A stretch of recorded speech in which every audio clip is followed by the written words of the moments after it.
কি রে রাফি, আজ তোর স্কুল নেই? স্কুল থাকলে কি এখানে বসে থাকতাম? জানিস না আজকে আমার অফ ডে। ও আচ্ছা আচ্ছা, আজকে তো ফ্রাইডে, ভুলে গিয়েছিলাম। আচ্ছা শোন, আমার পাশে এসে একটু বসতো। মতলবটা কি তোর?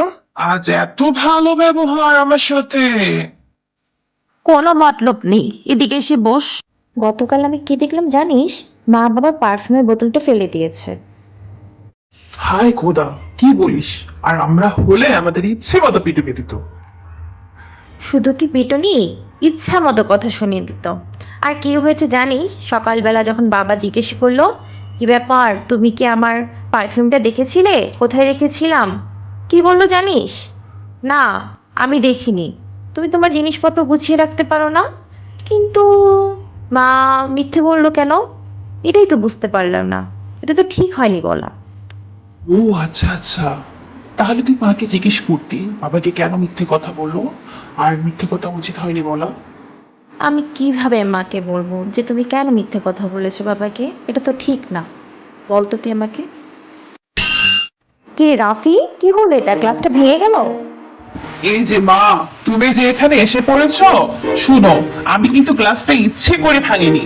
আমি এলার সাথে কথা বলছিলাম, হাতে ধাক্কা লেগে গ্লাসটা পড়ে গেল। এখানে কিন্তু মা আমার কোনো দোষ নেই, তুমি কিচ্ছু বলতে পারবে না আমাকে। আচ্ছা আচ্ছা, তোমরা ক্লাস ভাঙবে আর তোমাদের কিচ্ছু বলা যাবে না? এক কাজ করি, তোমাদের টিনের গ্লাস কিনে দিই, টিনের গ্লাসে করে পানি খাও। তোমরা সব সময় এরকম করো, সারাক্ষণ আমাকে জ্বালাও। তোমরা জিনিসপত্র ভাঙবে আর আমি নিত্য নতুন জিনিসপত্র কিনবো, তাই তো? অপচয়টা ভালোই শিখেছো তোমরা। মা, আমার একটা ইম্পর্টেন্ট কথা ছিল তোমার সাথে। এত নাটক না করে কি ইম্পর্টেন্ট কথা বলে ফেল।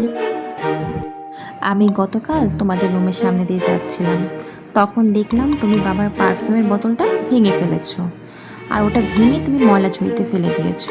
তো বাবা যখন সকালে তোমাকে জিজ্ঞেস করলো পারফিউমের বোতলটা কোথায়, তুমি অকপটে মিথ্যা কথা বলে দিলে। তুমি বললে তোমার জিনিস কোথায় আমি জানি, আমি কি দেখে রাখি তোমার জিনিস? কেন মিথ্যে বললে মা তুমি শুধু শুধু বাবাকে? আমার কি মনে হয় জানো, রাফি তোমার থেকে কম দোষী করেছে। এটা অসাবধানতা হয়েছে। তোর বাবা সহজেই রেগে যায়, সেজন্য আমি তোর বাবাকে মিথ্যা কথা বলেছি। তুমি কি স্বীকার করে নিচ্ছ যে এটা তোমার ভুল হয়েছে? বলো। হ্যাঁ, আমি স্বীকার করে নিচ্ছি, কিন্তু তোমারও লুকিয়ে আমি কি করছি দেখা উচিত হয়নি।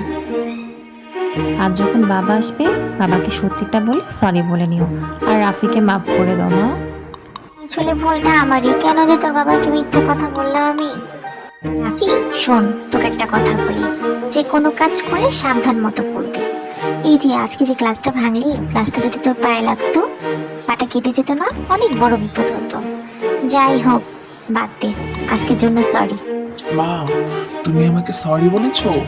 আমার তো বিশ্বাসই হচ্ছে না। যাই হোক, মাঝে মধ্যে বড়দেরও ভুল হয়, কি বলো মা?